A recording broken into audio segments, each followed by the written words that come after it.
Dikenal sebagai Bapa Suci Gereja Katolik dengan keteladanan dan kesaksian imannya, Paus Yohanes Paulus II adalah tokoh yang abadi dalam sejarah perdamaian dan kemanusiaan. Dia sungguh paus yang disenangi banyak orang. Dia dikenal karena keteguhannya pada nilai-nilai kebenaran yang ia yakini. Paus Yohanes Paulus II menjadi contoh teladan kita untuk hidup dengan kesaksian iman. Siapa yang tidak kenal dengan Paus Yohanes Paulus yang kedua?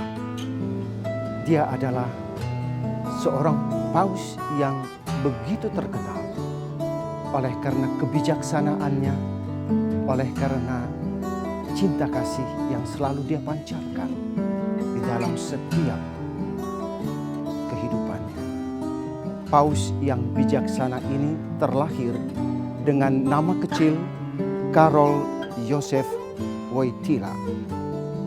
Dia terpilih menjadi paus pada tahun 1978. Karol dibaptis pada 20 Juni 1920 di gereja Wadewijs oleh Pater Franciszek dan menerima komuni suci pertama pada usia 9 tahun dan sakramen penguatan pada usia 18 tahun.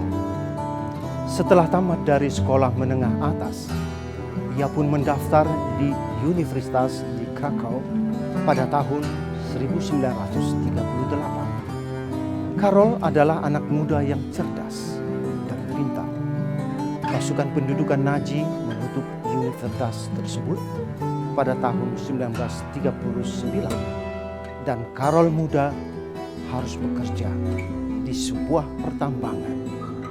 Pada tahun 1942, sadar akan panggilannya untuk menjadi imam, ia memulai kursus-kursus di seminari bawah tanah Krakow yang diselenggarakan oleh Kardinal Adam Stephan, Uskup Agung Krakow, yang pada waktu yang sama Karol Wojtyla menjadi salah satu perintis Rhapsodic Theater yang juga bergerak di bawah tanah.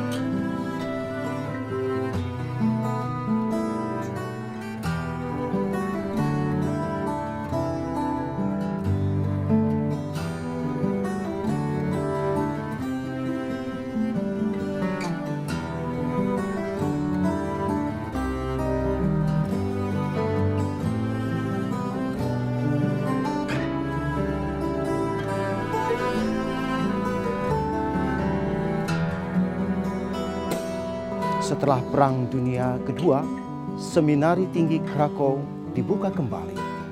Karol melanjutkan studinya di Fakultas Teologi Universitas Jagiellonia. Ia ditahbiskan menjadi imam oleh Uskup Agung Sepia di Krakow pada 1 November 1946. Tidak lama setelah itu, Kardinal Sepia mengirim dia ke Roma. Pada waktu itu, dalam masa liburnya, ia menjalankan pelayanan pastoral di antara para imigran Polandia di Prancis, Belgia, dan di Belanda. Pada 4 Juli 1958, ia diangkat menjadi uskup titular Ombi dan Uskup Bantu Krakow oleh Paus Pius ke-12 dan ditahbiskan pada 28 September 1958 di Katedral Wawel Krakow oleh Uskup Agung Eugeniusz Baciak. Pada 3 Januari 1964 ia diangkat menjadi Uskup Agung Krakow oleh Paus Paulus ke-6 dan sekaligus menjadikannya kardinal pada 26 Juni 1967. Pemerintahan komunis Polandia yang berkuasa pada waktu itu tidak keberatan karena sifat-sifatnya yang baik tersebut. Padahal saat itu gereja dan masyarakat berada di bawah tekanan pemerintah komunis. Ketika itu, Gereja Katolik Polandia menjadi salah satu sarana untuk mengungkapkan perasaan-perasaan nasionalisme warganya. Kardinal Karol Józef Wojtyła memainkan peran dengan sangat baik. Dia seringkali memposisikan diri sebagai penentang komunisme. Dia pun mengkoordinir dan mengarahkan ekspresi-ekspresi warga dengan sangat elegan sehingga tidak sampai memprovokasi reaksi brutal pemerintah komunis. Pada masa-masa sulit itu, Kardinal Wojtyła banyak menulis mengenai etika dan filsafat. Dalam satu konklav di Roma pada 16 Oktober 1978, ia pun terpilih menjadi paus dan mengambil nama Johannes Paulus II. Beliau mengawali pelayanannya sebagai pengganti Petrus ke-263 pada 22 Oktober 1978. Masa kepausannya salah satu yang terpanjang dalam sejarah gereja. Berlangsung hampir 27 tahun lamanya. Paus Johannes Paulus II menjalankan pelayanan sebagai pengganti Petrus dengan semangat misioner yang tak kenal lelah, penuh dedikasi dan dengan segenap tenaganya. Dibandingkan dengan para pendahulunya, beliau mengadakan lebih banyak pertemuan dengan umat Allah dan para pemimpin bangsa-bangsa. Cintanya yang meluap-luap kepada orang muda menghantar dia untuk membentuk Hari Kaum Muda Sedunia. 19 Hari Kaum Muda Sedunia yang telah dirayakan selama masa kepausannya, mengumpulkan jutaan kaum muda dari seluruh dunia. Baginya, kaum muda adalah sebuah musim semi, sebuah persemaian penuh harapan, sebuah musim semi penuh keindahan, benih-benih harapan baru.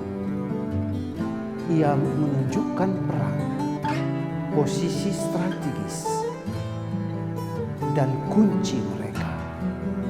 Ia mendukung pemenuhan panggilan kaum muda. Dan pada waktu yang sama, perhatiannya kepada keluarga-keluarga diungkapkan dalam pertemuan-pertemuan keluarga sedunia yang telah dimulainya pada tahun 1994. Selama kepemimpinan Paus Johannes Paulus II, ia pernah mengalami 2 kali percobaan pembunuhan, tetapi Tuhan selalu melindunginya. Paus Johannes Paulus II menghembuskan nafas terakhir pada 2 April 2005 setelah memimpin Gereja Katolik selama 27 tahun.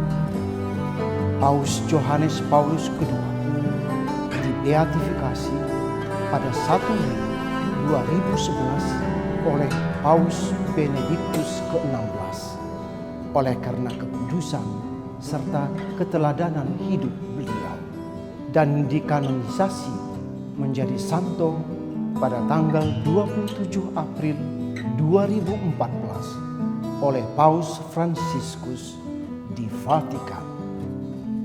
Diangkatnya Paus Johannes Paulus II ini menjadi santo didasari oleh keteladanan dan ajaran-ajarannya, dan juga banyaknya kesaksian-kesaksian akan mujizat-mujizat yang terjadi pada orang-orang yang berdoa melalui perantaraan Paus Johannes Paulus II. Semoga keteladanan hidup beliau, juga kekudusan serta kesaksiannya akan Yesus Kristus menginspirasi kita semua untuk lebih hidup kudus, lebih berani bersaksi sesuai dengan kehendak Tuhan kita.